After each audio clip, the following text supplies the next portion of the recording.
Alright, Season 2, Episode 12 of Vinland Saga. We have reached our halfway point of the season, and what better moment to leave on than this cataclysmic disaster that is about to befall Ketil's farm as the ultimate penalty of treason is about to be enacted by Canute himself. Though, it was done by devious measures, and I love every little intricate thing that is happening here. But this adapts chapters 77 and 78 of the manga. If you are following along, that would be in book 6. And there's one badass character in this episode who only has one appearance in the entire manga and one appearance in the entire anime, probably, and that is the motherfucking coin guy. Who is the coin guy? What is his name? I don't know, but he throws coins like a motherfucking boss. He may as well be that butler from Hunter x Hunter. I don't know what's going on with this guy. He's really good at throwing shit. There is actually one thing that they cut out of the manga earlier where it shows him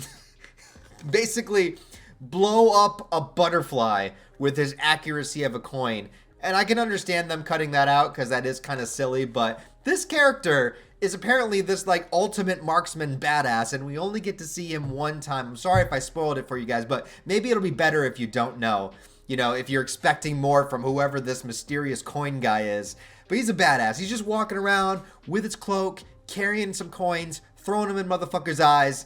Like, what more do you need? What more do you need? Probably the most badass. I said that the other Thorfinn was the most badass character in Vinland Saga. The last video, I changed my mind. The coin guy is legitimately the most badass Vinland Saga character. Dude, I don't even know what to say about him. I'm gonna miss him. I'm gonna miss him, just like I've missed him ever since I read him in the manga. But I gotta give great credit to the animation and I want to say the sound design of this episode. I know that sound design isn't something that gets praised a whole lot or that people talk about that often, but I want to say that during the sequence where Thorgil is basically going on his massacre and killing everybody, the sounds not just of the sword, but of the bone slicing, but of the movement of characters, of their feet moving in the sand beneath them, like that entire sequence, the sound design was so great that like I really got to give it up for Mappa for going that hard in that sequence, not just with the animation, which looked fucking fantastic, but also just with all the sounds and the scope of everything that was happening.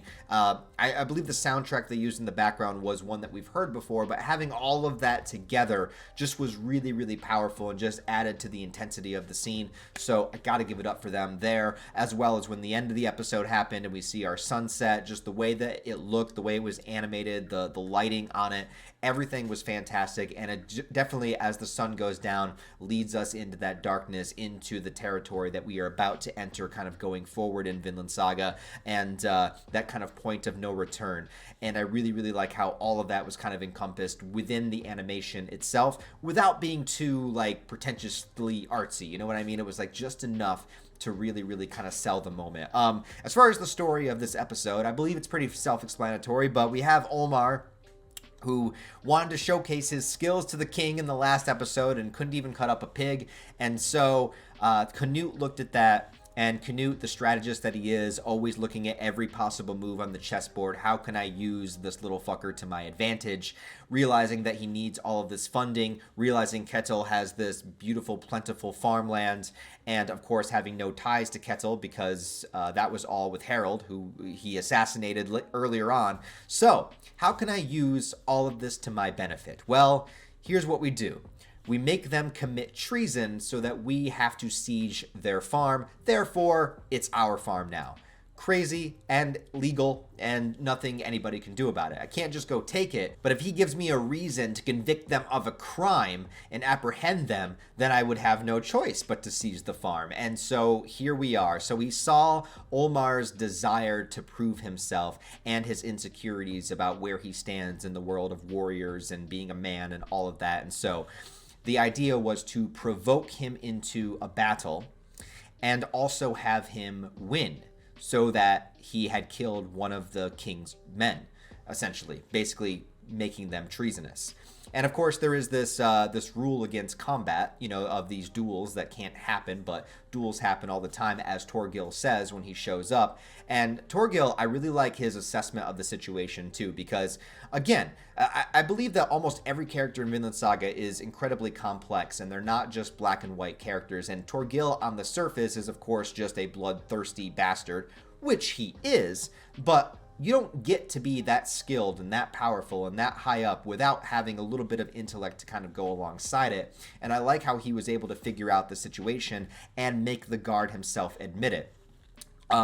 And I like how he arrives on the scene and he sees Olmar struggling, and he lifts him up and tells him that this is your chance. Like, you have to do this. Like, you have to reclaim honor for yourself. You got to win. Think about it. You know, he basically is like the little devil on his shoulder whispering into Olmar's ear, like, this is what you wanted, right? And when Olmar eventually does it, obviously with the help of the motherfucking coin guy, you know, Olmar sits there just in absolute shock and disbelief, not in a glorified way, but just in that actual feeling of taking another human being's life.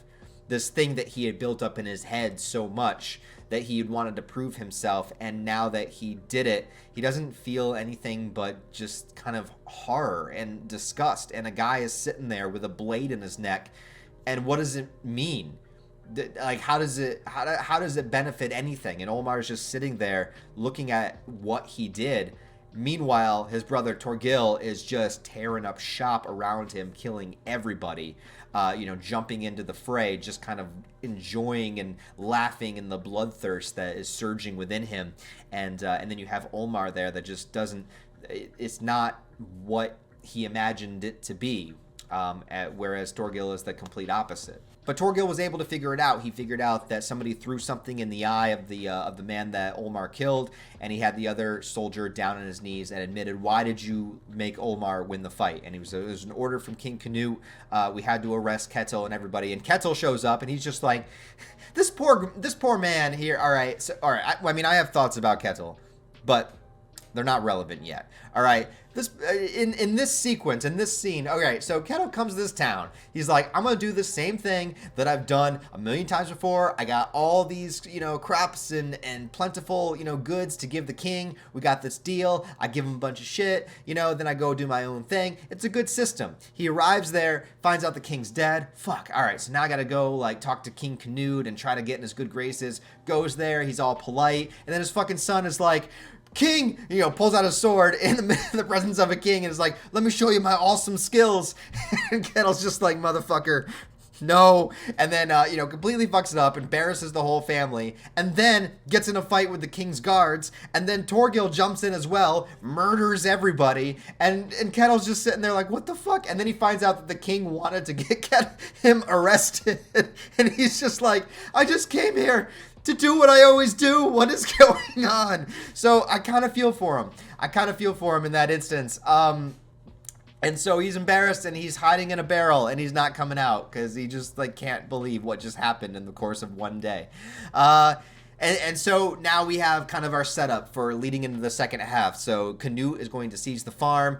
They were able to escape thanks to Leif Erikson, the badass that he is, with the stipulation that when they get there, they're going to give him Thorfinn. He's going to, well, he still doesn't know if this is the right Thorfinn or not. We know that it is, but, you know, Leif doesn't know yet. But you know, that's a stipulation there. So he helped these wanted men escape, hiding in barrels, and so we have them kind of traveling back to the farm. Ketil is in the barrel, and everybody on the farm has no idea what's going on. Now, the other thing that I won't spoil is that these characters also have no idea what is happening on the farm. Now, in the manga, we have already began what is happening on the farm with there is drama. I'm not going to spoil anything, but there's drama happening on the farm at the same time that Ketil is visiting Canute.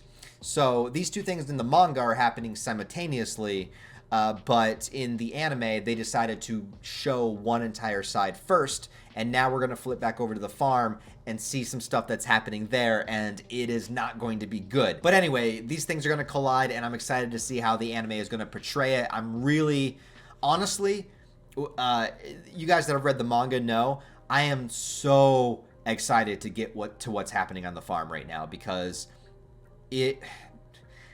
man, I don't know how to even say anything. I don't even know how to say anything. I'm just not going to say anything. All I can say is preview for the next episode had me hyped as shit, so I can't wait.